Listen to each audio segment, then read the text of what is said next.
নিজের সাবেক কোচকে নেইমার জুনিয়র পাঠিয়েছেন বাংলাদেশের জন্য। এমনকি গুঞ্জন আছে বাংলাদেশের প্রেক্ষাপটে বেতন কমানোতেও করেছেন রাজি। একাধিক ফুটবলের শীর্ষ সংবাদ মাধ্যম ও নেইমারের সহকারী রবিন মিয়া থেকে জানা যায় এমনই সংবাদ। বাংলাদেশের জন্য নেইমারের নিজের কোচ পাঠানো নিয়ে বিস্তারিত থাকছে প্রতিবেদনে। দেশের ফুটবল শূন্য অভিভাবকহীন অবস্থায় পড়ে আছে। ক্যাবরেরার বিদায়ের পর কোচ নেই বাংলাদেশ দলে, তবে তাতে আশঙ্কার কারণ নেই, কেননা এই মুহূর্তে বড় বড় কোচেরাই আগ্রহ দেখাচ্ছেন বাংলাদেশের কোচ হওয়ার জন্য। তবে তার মাঝে একটা নাম নজর কেড়েছে সবচেয়ে বেশি। তিনি ব্রাজিলের সাবেক অলিম্পিক জয়ী কোচ রোজারিও মিকেল। নেইমারের সাবেক কোচ ব্রাজিলকে নেইমার, জেসুস, মার্কুইনহোসদের নিয়ে অলিম্পিকে সোনা এনে দেওয়া কোচের আগ্রহ বাংলাদেশ দল।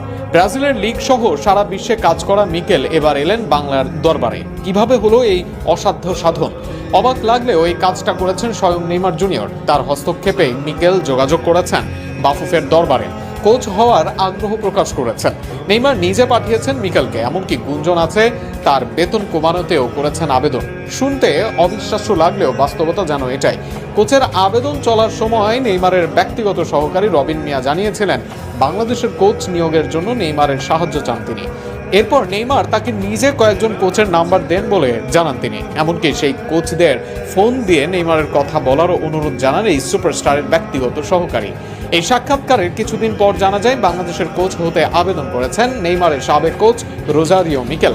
এমনকি এই হাই প্রোফাইল কোচ আবেদনের পর রবিন মিয়ার থেকেও ফেসবুকে এসেছে পোস্ট। সরাসরি না বললেও তিনি উল্লেখ করেছেন কেমন হতো নেইমারের সাবেক কোচ বাংলাদেশের দায়িত্ব নিলে। দুয়ে দুয়ে চার মেলালে তাই সব হিসেব হয়ে যায় পরিষ্কার।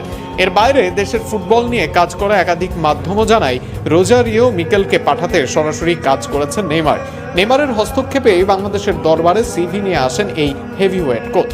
গুঞ্জন আছে এই কোচের বেতন কমানোর ব্যাপারেও কথা বলেছেন ব্রাজিলের সর্বোচ্চ গোলদাতা। বিশ্বের বিভিন্ন দেশে যা বেতন পান তার চেয়ে অনেকাংশে কমিয়ে আবেদন করেছেন মিকেল। একটা সময় বিশ্বের সেরা দল যার হাত ধরে অলিম্পিকে স্বর্ণ পায়, সেই মিকেল নিজে এসেছেন বাংলাদেশের কোচ হতে। আর এখানে যে লুকিয়ে আছে নেইমির অবদান। রবিন মিয়ার হাত ধরে বাংলাদেশের ফুটবলে অবদান রাখারই চেষ্টা করছেন নেইমার। ভক্তদের বহুদিনের ভালোবাসার ঋণ যেন এবার সুদে আসলেই পরিশোধের চেষ্টা এই সান্তোস সুপারস্টারের।